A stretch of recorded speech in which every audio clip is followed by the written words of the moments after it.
कलयुग हिंदू कॉस्मोलॉजी के हिसाब से एक ऐसा युग जहां अधर्म का जन्म हुआ।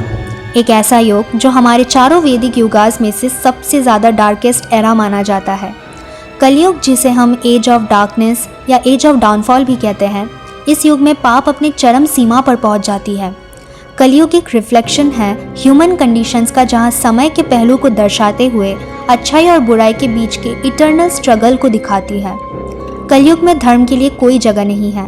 यहाँ अधर्म, हिंसा, क्रोध, दुख, लालच, धोखा, ईगो, करप्शन, झूठ, सफरिंग्स, डिजीज सब कुछ हद से ज़्यादा पार कर जाती है, जो कि हम सब अभी इस दुनिया में देख ही पा रहे हैं, महसूस कर पा रहे हैं। इस युग का अंत कल की अवतार के द्वारा किया जाएगा। कलयुग चारों वैदिक युगास के बाद आती है। सबसे पहले सतयुग, जिसे एज ऑफ ट्रुथ भी कहा जाता है। इस युग में सच्चाई, धर्म और अच्छाई सबसे ज़्यादा थी और सब खुशी से बिना किसी हिंसा के एक साथ रहते थे। सतयुग चारों युगास में से सबसे लंबी युग है, जिसकी ड्यूरेशन 17,28,000 ईयर्स है। इसके बाद आता है त्रेता युग, जिसकी ड्यूरेशन 12,96,000 ईयर्स है और जिसे सिल्वर एज भी जाना जाता है। त्रेता युग के बाद आता है द्वापर युग, जिसे ब्रोंज एज भी कहते हैं और इसकी ड्यूरेशन 8,64,000 ईयर्स होती है। सबसे आखिरी में कलयुग आता है, जहाँ पर हम सब अभी है। इस करेंट एरा में 4,32,000 ईयर्स है, जिसमें ऑलरेडी 2024 तक 5,125 साल बीत चुके हैं और 4,26,000 ईयर्स अभी भी बाकी है। वैदिक युगास के अकॉर्डिंग जैसे जैसे समय बीतता जाता है, यानी एक युग से दूसरे युग पर हम जाते हैं, वैसे ही ठीक समय कम होता जाता है, पर धर्म और जितने भी सफरिंग्स हैं इंसानों का, वो बढ़ती जाती है, क्योंकि जैसे ही कलयुग आता है वहाँ कली का वास होता है। कली एक राक्षस यानी असुर है, जिसके आने पर इंसानियत और दुनिया खत्म हो जाएंगी। अभी से ही हम इतने सारे वायलेंस, हेट्रेट, धोखा, दुख ये सब देख पा रहे हैं। कुछ लोग भगवान की पूजा नहीं करते, धर्म को नहीं मानते। जैसे जैसे समय और बीतता जाएगा, वैसे ही पाप इतनी ज़्यादा बढ़ जाएंगी कि लोग बिल्कुल भी धर्म पर भरोसा करना छोड़ देंगे, भगवान को मानना छोड़ देंगे। ये दुनिया बहुत क्रूएल हो जाएगी, धरती पर पूरा अंधेरा छा जाएगा, लोग नहीं बचेंगे, लोगों के बीच बहुत झगड़े होंगे, जहाँ इनोसेंट लोगों के लिए कोई जगह नहीं होगी। कली असुर कलयुग को एकदम चरम सीमा पर पहुंचा देगी। तब उस समय भगवान कल्कि का जन्म होगा, ताकि वो कली असुर का विनाश करके दोबारा धरती पर उम्मीद की किरण और धर्म की स्थापना कर पाए और कलयुग का अंत होने के बाद दोबारा सतयुग की शुरुआत हो सके।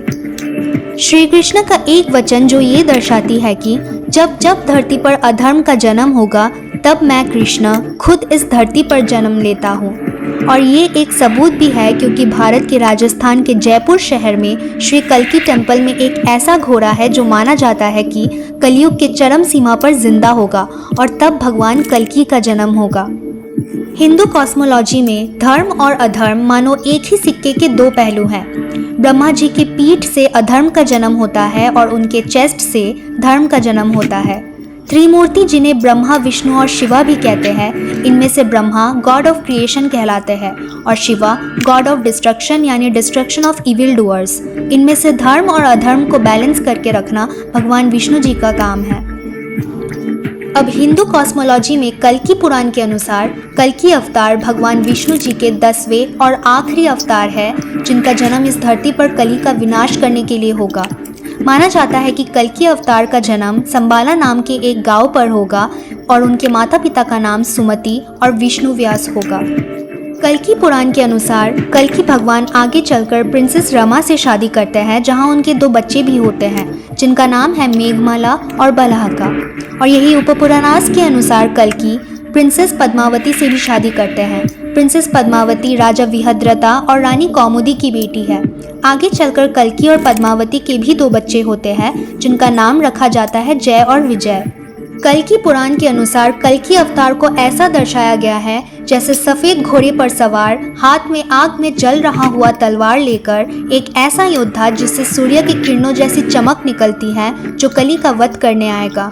और यही दूसरी तरफ कली को दर्शाया गया है एक डॉग लाइक फेस स्ट्रक्चर, काली भूरी स्किन कलर, लंबे लंबे शार्प दांत, पॉइंटेड ईयर्स, दुर्गंध से भरी हुई लंबे हरे बाल। कलयुग का नाम कली से ही पड़ा है। कल्कि अवतार को देवदत्त नाम का घोड़ा लॉर्ड शिव द्वारा दिया गया था कली का वध करने के लिए। देवदत्त कोई ऐसा वैसा घोड़ा नहीं है, ये एक ऐसा घोड़ा है जो उड़ भी सकता है और किसी भी फॉर्म में खुद को ट्रांसफॉर्म कर सकता है। जैसे कि आपको मैंने पहले बताया कि जयपुर में श्री कल्कि के मंदिर में देवदत्त की मूर्ति धीरे धीरे जिंदा होंगी। उस मूर्ति को बनाते वक्त घाव की निशान बन गई थी उनके आगे वाले 2 पैरों पर, जिससे किसी को भी नहीं पता कि ये निशान कैसे पड़ा। और हैरानी की बात यह है कि वो घाव अपने आप समय के साथ ठीक होता जा रहा है। कहते हैं कि जिस दिन वो घाव पूरी तरह भर जाएगा उस दिन देवदत्त जिंदा हो जाएगा और उसी दिन कल्कि अवतार का जन्म होगा। जैसे हम बाल गोपाल के जन्मदिन पर कृष्ण जन्माष्टमी मनाते हैं, ठीक वैसे ही आगे चलकर कल्कि के जन्मदिन पर कल्कि जयंती मनाया जाएगा। इसी के साथ कलयुग के अंत के युद्ध में कल्कि को मदद करने 7 चिरंजीवी भी साथ में आएंगे जो अब तक जिंदा माने जाते हैं। वो 7 चिरंजीवी है हनुमान, वेदव्यास, परशुराम, राजा बलि, अश्वत्थामा, विभीषण और गुरु कृपाचार्य। और यही दूसरी तरफ युद्ध में कली का साथ देने उसके 2 भाई कोक और विकोक आते हैं। और ये दोनों राक्षस ऐसे हैं कि इनको ब्रह्मा से वरदान मिलता है और जब तक ये दोनों राक्षस को साथ में नहीं मारा जाता दोनों कभी नहीं मरेंगे। कल्कि अवतार युद्ध के समय एक को मारता, गला काटता, तो जैसे ही एक भाई दूसरे मरे हुए भाई को देखता है वो वापस जिंदा हो जाता है। कल्कि को युद्ध में ब्रह्मा जी की मदद से ये पता चलता है कि दोनों का विनाश करने के लिए साथ में मारना पड़ेगा। अंत में कल्कि अवतार कोक विकोक का विनाश करते हैं, फिर कली का विनाश करके धर्म की दोबारा स्थापना करते हैं और सतयुग की दोबारा शुरुआत होती है। अगर आपको ये वीडियो इन्फॉर्मेटिव लगी तो जुड़े रहिए ऐसे और भी कई सारे इंटरेस्टिंग इन्फॉर्मेशंस के लिए और चैनल को लाइक, शेयर और सब्सक्राइब करना ना भूलिएगा। धन्यवाद।